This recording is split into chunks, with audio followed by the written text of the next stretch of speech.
your transition into jiu-jitsu. We spoke about breaking from around '08 when things were getting watered down. You're like, hold on, like people are biting somebody I used to battle years back. They're like competing against me and they're getting like praise for it. For sure. The culture went into that direction. Is that when the jiu-jitsu transition kind of started, or? Not even that, man. We're still, unfortunately, I mean, fortunately, we're still dancing. We're still pushing. We're still trying to, be relevant. We're still trying to battle as much as we can. I believe it was like 2011 is when we kind of found jujitsu. So I found jujitsu like right before I was gonna turn 27. So it's like I started late. You know what I'm saying?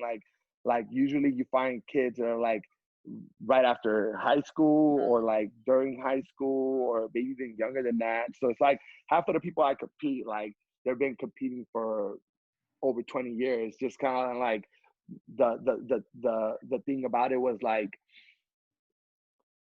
the reason why I feel we got there faster, I owe it all to jujitsu. You know what I'm saying? Like me and Gio both have competed in the highest of levels, and it's like you see a lot of other people do jujitsu, but it's hard for them to get to that level. You know what I'm saying? Even if they've done it, but I just feel the style that we did it made it to get there a little bit faster with the flexibility, with the durability, with the you know what I'm saying, like the want of being a competitor. That was the main reason. And when we started, it was kind of weird because we actually got introduced to a guy that owned a jiu-jitsu gym, but it was a jiu-jitsu slash dance studio, right? So it's like yeah, so it's like they wanted people to teach breakdancing.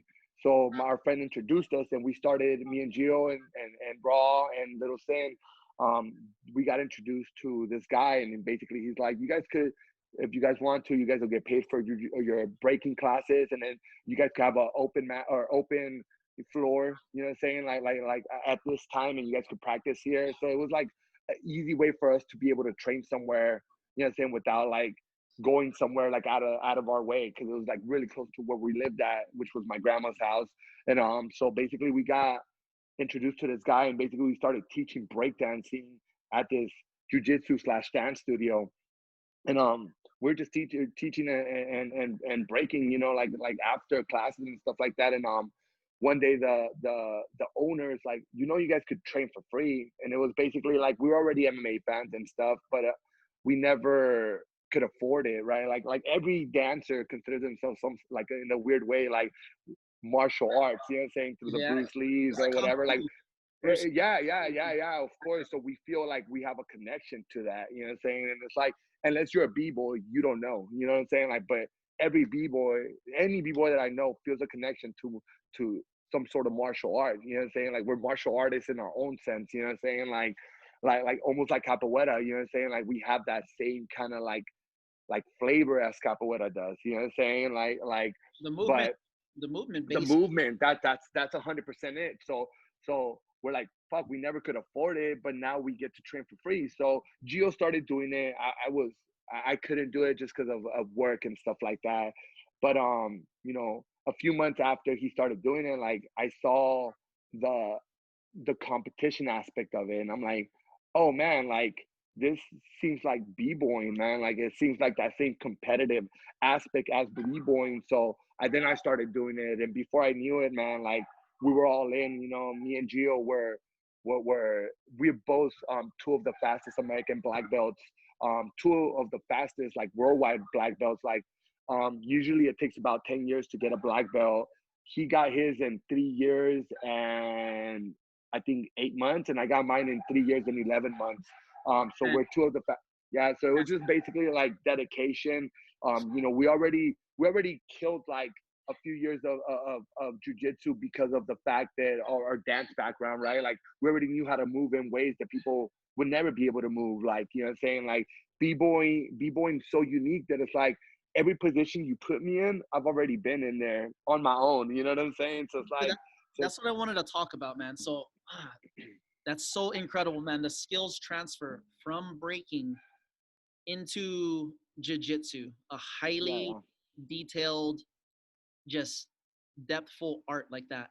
and the learning curve as well. You said 3 years. That's what it is. That's insane, man. That's But that's rare, you know, because I know a lot of other b-boys that like we know a lot of b-boys that have done that switch, right? And it who takes do you them know? Who do you?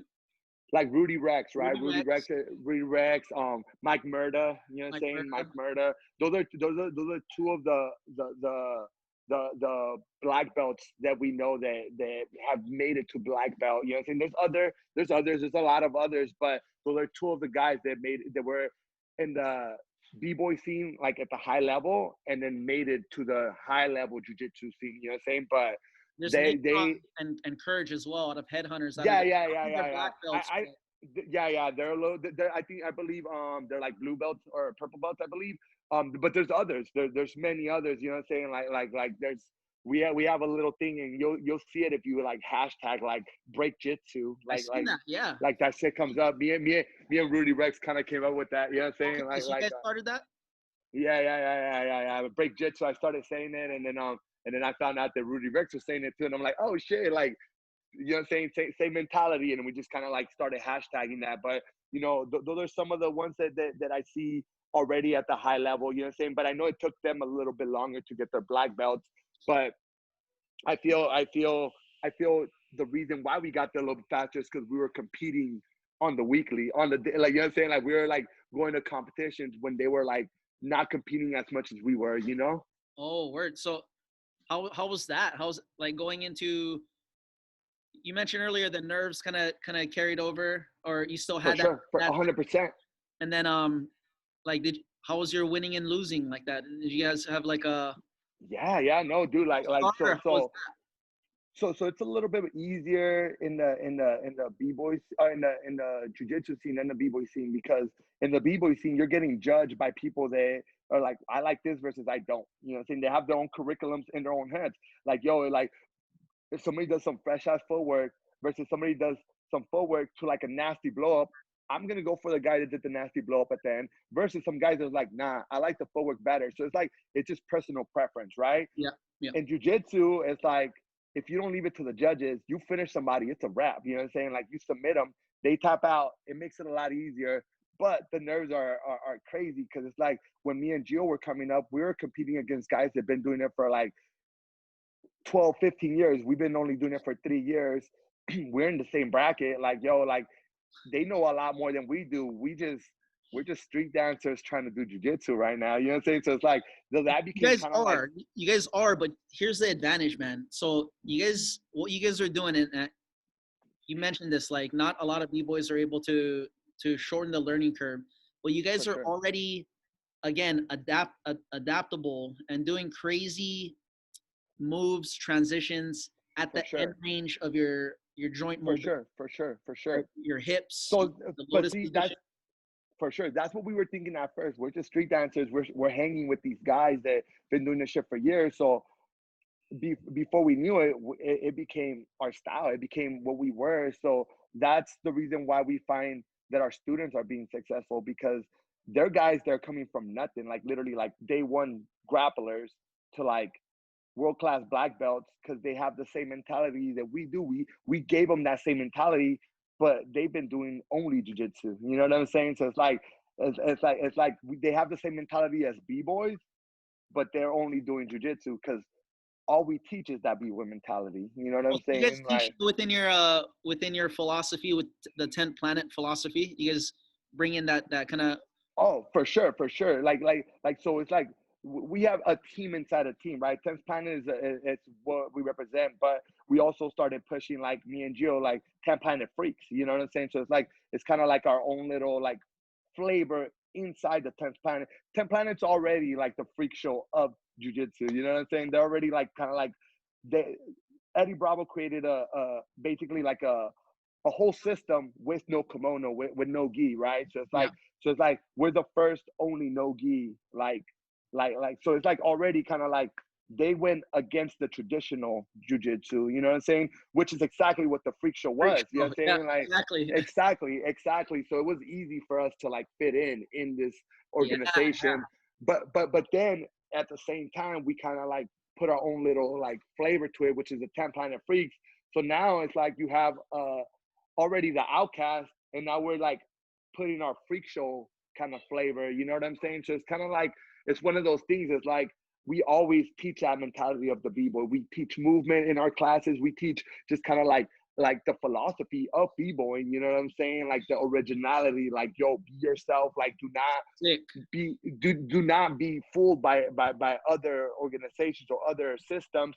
Be yourself no matter what. Like, create your own creations, you know what I'm saying? Like, create your own movements, you know what I'm saying? Like, it's like, and I feel that that's the reason why some of our guys have shined so much so fast, because of that originality that we're teaching them.